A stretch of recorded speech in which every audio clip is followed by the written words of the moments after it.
Hi, everybody listening to me and watching me. Today is the 6th of February 2025, and it's half past 11 actually in the evening. I thought I should record another class for those wishing to learn Turkish, willing to learn Turkish. In other words, this is another Turkish class for you.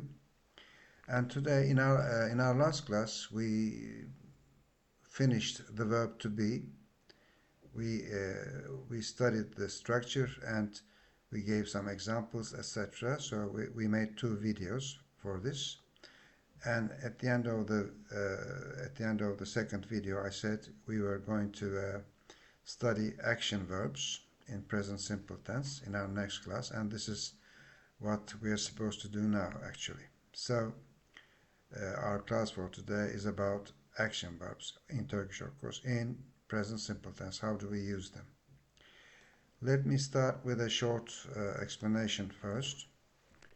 Actually, I use some stuff that I found on the internet as well, some useful stuff. Of course, if it's useful, if it's understandable, I use it. So this is one of them. It goes like this. In Turkish, we indicate the present simple tense by attaching certain suffixes to the verb root. We obtain the verb root by removing mek, mak from the infinitive form. Mek, mak is something like git, mek. Git means go, mek means to. So instead of saying to go, or to sleep, or to eat, we say go to, eat to. We use the suffix to at the end of the verb. Gitmek, gelmek. So what we're saying here is we obtain the verb root by removing the mek, which is to in English. So it's like instead of saying to go, we say go. To come, instead of saying to come, we say come. Okay. So we remove the to part, mek, mak, gitmek, gelmek, etc. For example, the verb root of yazmak, which means to write, yaz means write. Yazmak would be yaz. I repeat, the verb root or the root of the verb yazmak would be yaz and not yazmak. We remove the to part, mak. For the verb use, to use, in other words, to use, kullanmak, that would be kullanmak, that would be kullan. So we remove the mak part and we have the root. Kullan, kullan, kullan, use. Or yemek, which means, actually yemek means food, it also means yemek, to eat. And when we say ye, it means eat. Yemek means to eat. To comes at the end. Okay? So we form a positive present simple tense verb in three ways. Depending on the structure of the verb root. Depending on the structure of the verb root. In all three cases, the suffix that we attach or use, attached to the verb root, includes the letter R. R. Each case attaches it in a different way. The key is always remember, the key is to always remember R. We always use R. Okay? According to persons, of course. And when we do this, we focus on two attributes of the verb root, okay, whether its last letter is a vowel or consonant, and also the number of syllables it's made up of. But I'll focus on the first two in this class. The third is a little bit more difficult, but we'll revert to it. But first, I'm planning to do the first two cases. Now, the first case is when the verb root has a vowel at the end of it. For example, başlamak means to start. Başlamak, to start.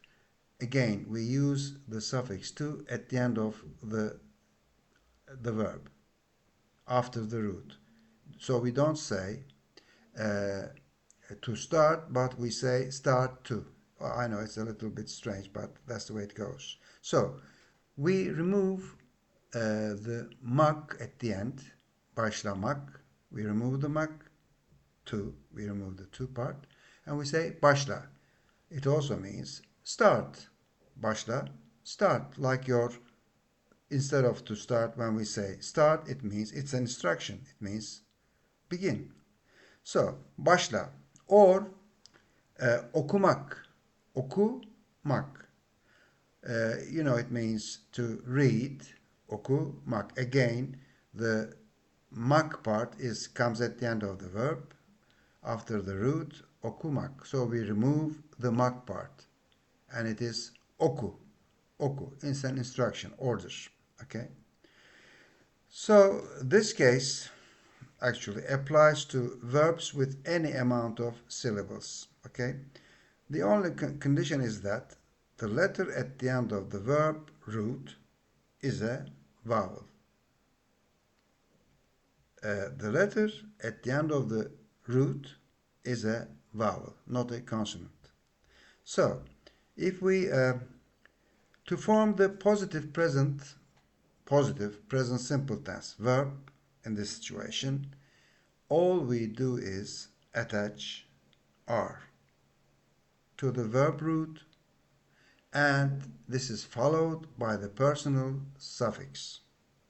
So what do we mean? To provide an example, okay? Başlamak, to start. Başlamak. For example, for I, first person singular, this would go like this. It would go like this. Ben, başla, the root, başla, root. We bring R, ben başlar, and then we bring the personal suffix, which is başlar, I am. So ben, I, başlarım. We bring R after the root, which is başla, which is start. Okay, başla. Başlar, we bring R, and then the personal suffix for I, first person singular. Başlarım, başlarım. Of course, they come together, they unite sort of. I mean, as we say, from pronunciation point of view, başlarım, it just flows. We don't say başlarım, başlarım,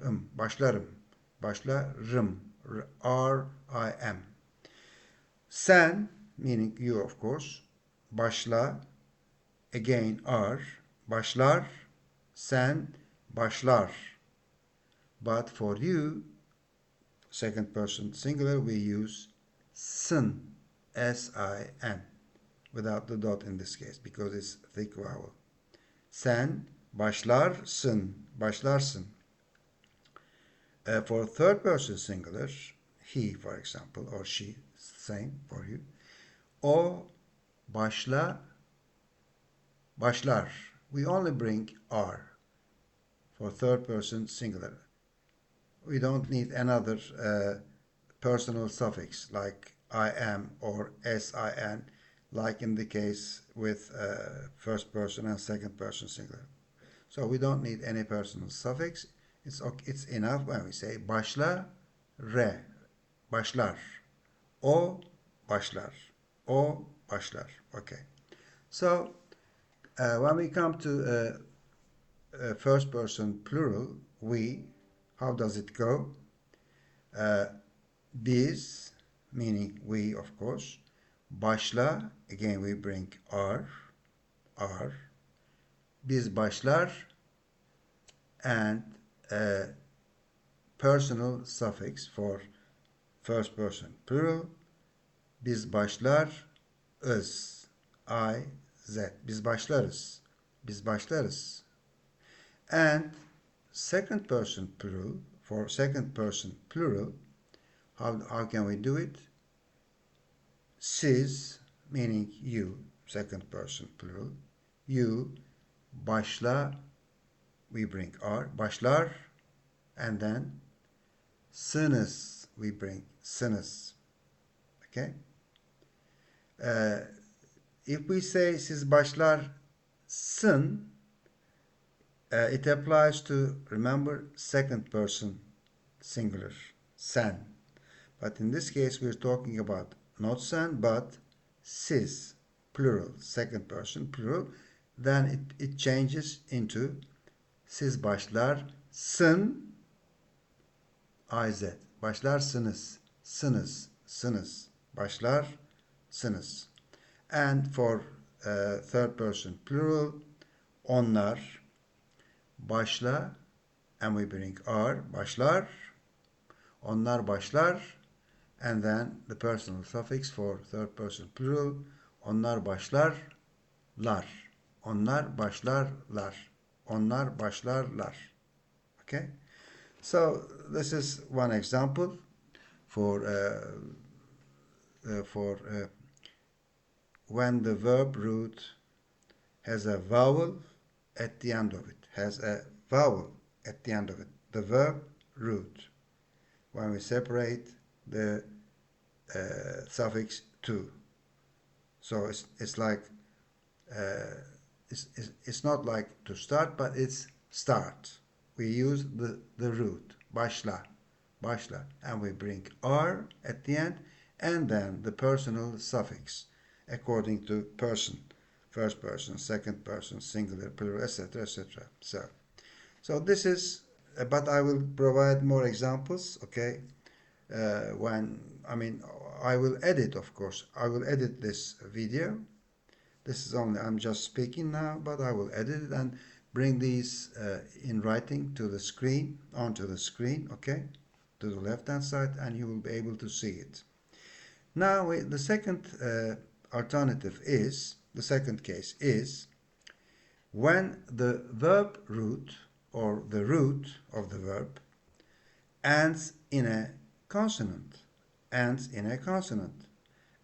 has one syllable, has only one syllable. Why one syllable? Because if it has more than one syllable, then the result outcome is different. Yes, I know it's difficult, so I feel sorry for you in this manner, but what can I do? So let's get on with it. For example, yazmak. You know what it means, I think. To write. Yaz means write. Yaz ends with Z. Yazmak, again, we have the to suffix at the end of the verb. Like you say to write, we don't say to write, we say write to. Strange, I know, again, but what can we do? So, yazmak. Well, there are more examples here, but we can also say, have this example, sormak. Sor means, S-O-R. I will bring this onto the screen. Ask. Ask. Sormak, to ask. Again, to is at the end of comes after the verb. Sor, ask. Sormak. So, how do we do this then in this case? The helping, okay, I'll just leave this out because it's getting more confusing. I'm just trying to make it as simple as possible so that you can understand without much effort, easily, comfortably. So we attach one of two options after the root. We have two options to use after the root. For example, yazmak, okay? Just drop M-A-K part, mak part, yaz. I write, how can we say this? Ben yaz, the root. This time we cannot bring R on its own alone because the last letter is not a vowel, it's a consonant, and R is a consonant, it's not a vowel, so we cannot pronounce it, okay? So it's simple as that actually. So what do? Before R, we bring A. So AR it becomes. Yaz, ar, yazar. Again, the root is yaz. Yazmak, the root is yaz. Ben, I write, okay? Ben yaz, the root. AR, yazar. Ben yazar. YA, because both are consonants. The Z at the end of the verb and R. So to bring them together, we need a consonant, ben yazar. But it's not finished yet. The problem is still there. The issue is still there, actually, not the problem. So because this is first person singular, we need to use a personal suffix at the end to show it's I, the first person singular. Ben yazarım. Ben yazarım. Ben yazarım. What about you? Second person singular. Sen yazar. Sen yazarsın. Sın. Second person singular suffix. Yes, personal suffix. Yazarsın. Sen yazarsın. You write. As I explain this, I can imagine what you think about it. It's bloody awkward, strange, difficult, I know, but what can we do? So, o, he, yaz, again the root, o, yaz, right, ar, yazar. So here we only bring, like in the first case before that, the first case we studied before that. We don't need any personal suffix here. It's enough when we only bring AR suffix for present simple tense. O yazar. Yaz AR. Yazar. O yazar, meaning he writes. She writes. It's all the same. O yazar, o yazar, o yazar. He, she, it. Okay. Then, what about first person plural? First person plural. We write, that is. Biz yaz, again AR. Biz yazar, and personal suffix. Biz yazarız. IZ. Biz yazarız. Again, I will put these on the left hand side of the screen so that you can see it. Okay, not an issue. Siz, meaning you, plural. Yes, two person. I'm talking to two persons, for example, two people. Siz yazar, now suffix for second person plural. Siz yazarsınız. Sınız. If it were yazarsın, only S-I-N, it would be you, second person singular. You, meaning one person. Siz yazarsınız. And then the third person plural, onlar, meaning they, yazar, AR is for the to show the present simple form structure. Onlar yazar, and then personal suffix for third person plural. Onlar yazarlar. Onlar yazarlar. So this is how we build this structure actually for present simple tense, action verbs. in present simple tense and positive form. I think this is quite difficult to grasp, maybe not grasp, but to memorize, etc., and to use it. I mean, it's quite difficult. So maybe I should stop here and provide some examples. I'll put some examples below the video in the description part, space actually on YouTube. So, or whatever, I mean, I need to provide some examples for you. This is for sure, that's for certain. And you look at the examples or practice, let's call it. You try to do them, and if you have questions, please revert, and I will be more than happy to answer them. So, in our next class, let's do this subject again, topic, but this time question format and negative format. Okay? So it's better to do, I think, one by one, and plus, if not so, otherwise, the video, it becomes a very long video and it's very difficult to edit it and upload, etc. So I think this much is enough for today for you to learn as well, and I will try to put some examples, practice for you to work on it. Okay? So see you next time and have a good evening. It's already about 12 o'clock, almost midnight. Yes. Have a good evening and bye. Thank you.